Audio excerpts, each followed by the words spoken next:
sets up? Qualicum's a southwest breeze, and basically what happens is when you get a warm front, not too dissimilar to what we have right now, Yeah. and when it comes through and the weather starts to break up behind it, is the gradient wind, the wind aloft, is coming from the southwest, and it channels through all those valleys. Yeah. So how would we know that that may be possible in a Straits race? Yeah. Would be,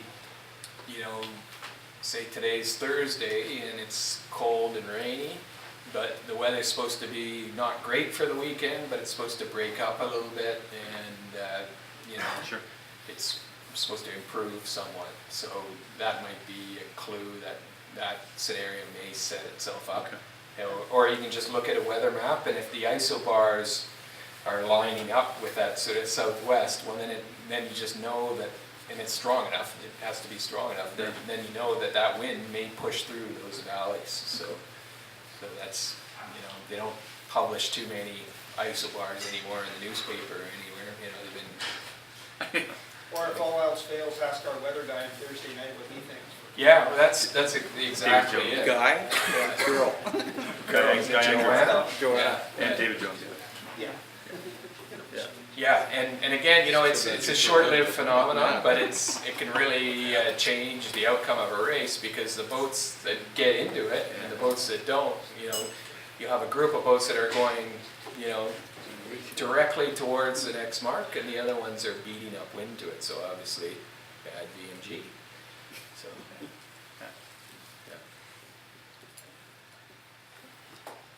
yeah. Anything else, guys? Guys, so quiet. Yeah, no doubt. Thinking. Sorry. Can you sail with us? I'd like to. So Ross, on the short course,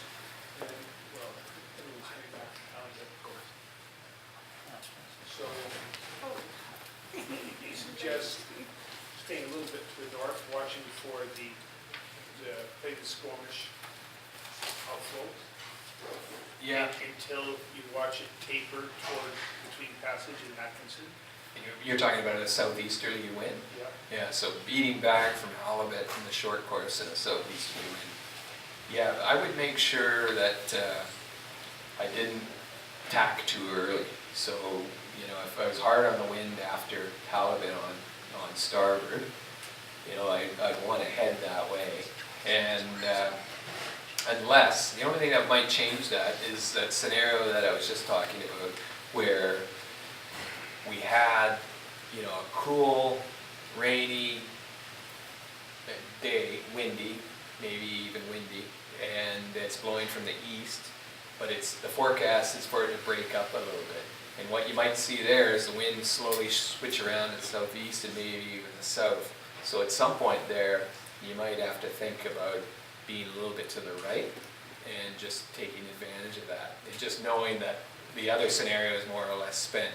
However, if it's not that situation, then definitely all starboard towards the shore, and then you're going to have more opportunities when you get to the shore of getting out of the waves, playing the wind shifts. If current's an issue, you can find a way out of it, and if it's not an issue, then you can stay a little bit offshore so the water's deep enough that you're actually getting help, but still able to play in the wind shifts and that sort of thing. And then again, just to finish that off, as you get close to Bowen Island here, remember that middle part of Bowen Island is, depending on how far south of east the wind is, can be a real vacuum. So, in fact, one thing I should just say quickly is, if it is a southeasterly, I think from the middle part of Bowen towards the finish line, unless you're expecting a Squamish, can be really, really risky to get inside here. And if you're just looking at a way that you're in the lead and you don't want to blow it, that would probably be something I'd recommend. You just, stay a little bit offshore there, and unless you had some sort of certainty that there might be a Squamish or something in there, because it can be, if it does go light, there's really no way out of it. You can't bear off, obviously, because the island's there, and you don't really want to tack because you're going to be going away from the finish and you're not going to have any wind either. So, and you're probably going, by the time you tack onto port, you're probably going straight into the waves. So even though you've tacked, you may not really be going anywhere. So as far as a conservative move goes, that sort of southernmost external part or southwestmost external part of Bowen, you know, from there, you know, just think about not getting too close unless you really have an ace up your sleeve and you know something's up. Any other questions, guys? Great. Great. Ross, thank you very much. Thanks, guys.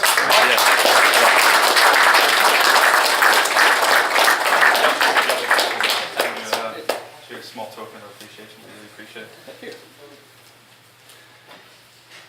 So as I mentioned earlier, you know, we're really lucky to have guys like Ross and Dougie put these types of presentations together. It takes a lot of time. It kind of accumulates in about, I'd say, probably greater than 80 Straits races combined, or 60 or something along those lines. Once again, thanks a lot, guys. Really appreciate it. Thursday night party is just slightly under 2 weeks away. We're gonna have a band in this year. We're gonna keep it a little more informal, I think, this year. Hopefully not too many hangovers produced the night before Straits. Thanks to our sponsors, of course. Without our sponsors, we can't do this types of races. We've been doing this one, as you know, for 45 years. So to Navis and to BMW and Predict Wind and Landscape Power and all those that step up financially so we can go out there and race against each other, it's certainly greatly appreciated. And that's about it. I think Ross is having trouble finding a ride for the race. I'm just going to put him on the website because I know most of the boats are full. So just check the website if you're looking for an extra rail meet or something like that. You might be able to find them. And also, I heard that the winning boat from the short course last year is buying rounds at the Thursday night party coming up. I believe that was Thursday's Child. You're right, Clement. So yeah. So a big thanks for coming out, everybody. Please make yourself at home and enjoy. Have a few more cocktails and beers if you like. And we'll see you in a couple weeks. Next time. Yeah, sure.